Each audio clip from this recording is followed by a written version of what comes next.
అనూష అని ఎప్పటినుంచో టమాటో మెంతి పచ్చడి చూపించమని అడుగుతున్నారు.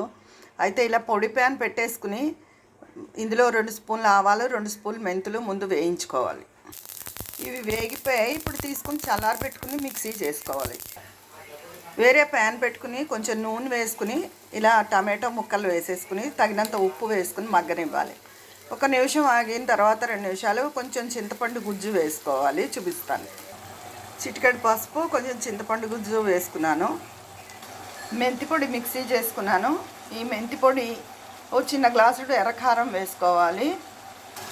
టమాటో మగ్గుతోంది, ఇంకొక 2 నిమిషాలు మగ్గనివ్వాలి. ఇందులో మెంతి కారం చిన్న గ్లాసుడు మామూలుగా ఎర్రకారం వేసేసాను, మెంతి పొడిను. ఇప్పుడు ఇలా ప్యాన్ పెట్టుకుని ఇంగువ, ఆవాలు వేగనిచ్చి ఆయిల్ వేసుకుని అందులో కలిపేసుకోవాలి.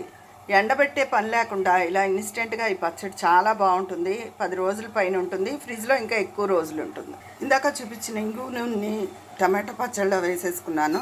ఇదిగోనండి, ఎంతో రుచైన టమాటో అప్పటికప్పుడు చేసుకునే పచ్చడి చాలా బాగుంటుంది. ఇది ఇష్టమైన వాళ్ళు వెల్లుల్లిపాయలు వేసుకోవచ్చు. నేను ఇంగు పోపు పెట్టాను. ఉంటాను.